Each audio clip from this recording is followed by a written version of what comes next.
बहुत खतरा सी असें पुलिस हेल्प नहीं करनी तो वज़ीर आज़म टीचर्स ने हेल्प करा। तारकीन वतन की एक बड़ी तादाद जो है वो अदम तहफ़्फ़ुज़ का शिकार है। जब भी वो अपने मुल्क में आते हैं तो उन्हें जो है वो मुश्किलात का सामना करना पड़ता है और कई किस्म की जो है उनके लिए जो है वो मसाइल का सामना यहाँ पर उनके लिए पहले से मौजूद होता है। एक मिसाल आपको बताते चलें कि सेक्टर C4 के रिहायशी ये एक मुतासरा फैमिली है। इनके बारे में हम इनसे बात भी करेंगे कि ये अरसा तकरीबन 7 साल के बाद जब अपने वतन वापस आए तो इनका जो घर है जहाँ पर ये रिहाइश पजीर थे उस पर जो है कब्ज़े की कोशिश की गई है। इस हवाले से पुलिस थाना तोथाल को मुतअद्दिद दरख्वास्तें भी दी गई कि इनको इंसाफ दिलाया जाए, इनकी जान को खतरा है। और गुज़श्ता रोज़ जो है वो इनके पर जो है वो तशद्दुद किया गया और इनके मकान पर जो है वो कब्ज़ा करने की कोशिश की गई। इस दौरान जो है एक खातून जो है वो ज़ख्मी भी हुई। उनसे बात करेंगे कि आया वो कौन लोग हैं जो कब्ज़ा करना चाहते हैं और ये जो पुलिस के पास गए हैं तो पुलिस की जानिब से इनके साथ किस हद तक जो है वो ताउन किया गया है।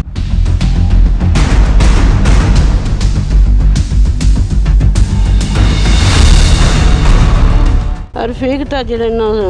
तारक ये मैं किता पे के मकान रेंट देने हमला करने मारे पर मैं धमकी दी है ना हाथ में अपन निशाने आने पुलिस वाले रोज़ बुलाई तो आने थाल तो सारा पुलिस तामन नहीं करने देना कोई तो बच्चियां वाली जवान राती 2:30 बजे रोज़ा खड़काया ने दूगा पहले कुत्ते आते हैं 1 बजे का टाइम से उसले बंदे आते हैं ये गैर बंदे आने मिगी जान खतरा सा 4 बंदे थे रहने बच्चियां बहुत खतरा सा कि असें पुलिस हेल्प नहीं करनी तो वज़ीर आज़म टीचर्स ने हेल्प करा तो असा की मतलब बहुत खतरा जानी ना मिगी साहब ने जगह भी नहीं दी बच्चे हक से उन्हें प्यू ने जगह देन पर अज भी कन्ने तू उत्थे नहीं मिगी रहने देने पेकियां च भी और खाने लाने साड़ी है तो मैं हेल्प होनी चाहिए ना कुछ इंसाफ मिलना चाहिए हमारियां हड्डियां पर नहीं छोड़ियां ने जी चाचे ने पुत्र देर वाले एक कब्जा करने जोरें कब्जा करने तो बच्चे ने हमला करने में जहर पर हमें लत्तां फनसा थोड़ियां अगे बाह मरनियां लत्तां ही फनसा थोड़ियां मैं खतरा अपनी जानना तारक रफीक औरतों में नहीं जी पुलिस की बताया पुलिस ना लगी है भरावा पुलिस को नहीं लोड करनी साड़ी आप बुलाई जाने अस बुला तो बुलाई जाने पुलिस रली असें हेल्प होनी चाहिए ना कुछ असें बहुत खतरा मैं कल्ली जनानी मानी मैं गल करनी बच्चियां लुगियां भी छोड़ी जानियां के पिछे बहुत खतरा मिगी मैं हेल्प होनी चाहिए क्यों मैं पैके मकाना च करने वाले भरा ना अल्लाह मैं सकी भरजाइयां हमारी बच्चियां क्या अपना हिस्सा देन दूँ तो मिगी पुराने मकाना चू करने कियां करने कल्लियां तां करने ना तो पुलिस मिगी हेल्प मिगी जरा मिगी इंसाफ दवाओ ये जुल्म हो गया मां कद खुदा न करे राती को वाक़या जब मैं क्या कर सकनी यही तार घर को फालतू बंदे बेच रहे हैं उन्होंने को पुछो तुम कि केड़े बंदे ने कहा गैर इशरे अस इन्ने सारे डेरे पर खतरा है जनानियां भी इशरियां न जनानियां भी लड़ाई की है मैं कल्ली थका करा ये मेरे भरा ने साफ होना चाहिए ना कोई जगह मारे भी नहीं भरावा नहीं है उत्था मेरे लिए मिगी कियां करने तू हमारे बच्चे की इंसाफ मिलना चाहिए कि उन्हें अपने भी जदाद मिलनी चाहिए है ये इंसाफ मानना करो आप भरावा ने जगह छोड़ी साड़ी है भाई वो कब्जा करने चाहे ना बस साड़ी जगह है तेरे नहीं मैं भरावा नहीं मंगाना चाह ये जुल्म नहीं ज्यादती नहीं। बिल्कुल जी जिस तरह आपने सुना कि खाला जी ने क्या बताया कि उनका यही कहना है कि उनके अपने हैं जो वही इनको मकान से बेदखल करना चाहते हैं और इन पर तशद्दुद भी किया गया। इनकी बहन जो बरतानिया से आई है 7 साल के बाद वो भी अदम तहफ़्फ़ुज़ का शिकार हैं। इनसे बात करेंगे कि अपने मुल्क में लोग इसी वजह से आने से डरते हैं कि यहाँ पर इनको तहफ़्फ़ुज़ फराहम नहीं होता। मैं अपने मकाने च आई हाँ 7 सालें आई हाँ तो ये मिगी कन्ने चाने अंदर नहीं बनते ने कुत्ते डोरां राती करने न कुत्ते आने न 2 बजे डोरां करने न इत्थूं निकल के कब्जा करने जगह हमारे जने नहीं तो हमारे जने समझी लो 7 सालें में आई हमारे जना अल्लाह ने प्यारा हो गया वै मोहम्मद सदीक जी हाँ तो मोहम्मद सदीक सी तो मिगी भी कन्ने इस वक्त तक भी कन्ने भैन है नहीं ये हमारी भैन है इन्हें कन्ने 5 बंदे असा की खतरा के ये मारन ना कि बंदे बुलाए तो आने तो असा की बड़ा खतरा पुलिस पुलिस वाले की मैंने कि मारी हेल्प करो तो पुलिस मतलब मारी हेल्प भी करन कि मैं बेवा औरत हाँ तो ये जेह्ड़े ना इन्होंने सख्त मिगी तारक ते रफीक ये असां की मारिया भी है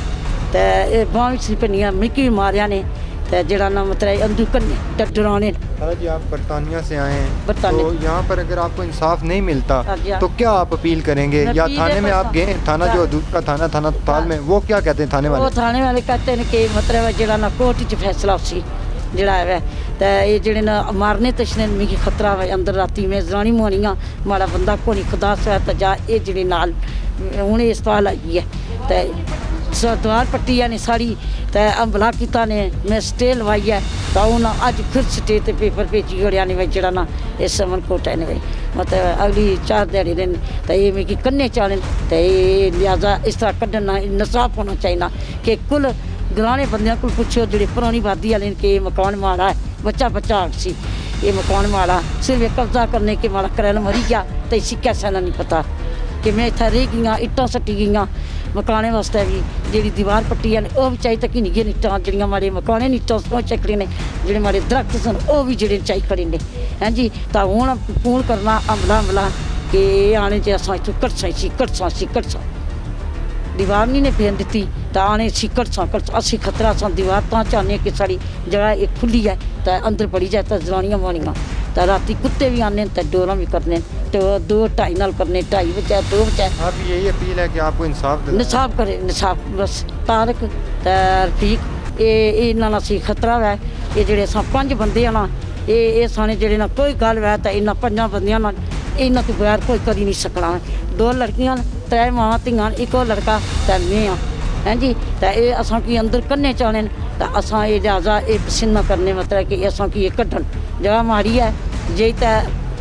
पुरानी आबादी को पुछो कि ये मकान कुसना है आज 40 साल के मकान चढ़े कि माड़ी करै नहीं हैं जी तो मारे सोरे ना पत्रिये समझ लगी है भरजाई की मारिया तो मिगी भी इस तरह किया ने ये अच्छी गल नहीं ये इंसाफ होना चाहिए इस मुल्क में। बिल्कुल जी नाज़रीन ये एक फैमिली है जो तारकीन वतन सेक्टर C4 के रिहायशी हैं और इनका यही कहना है कि इन्होंने जो मकान है इनका उस पर जो है इनके अपने ही जो रिश्तेदार हैं वो कब्ज़ा करना चाहते हैं। इस हवाले से जो इनकी चारदीवारी थी उसको भी गिरा दिया गया है और अभी जो है दोबारा जब ये वहाँ पर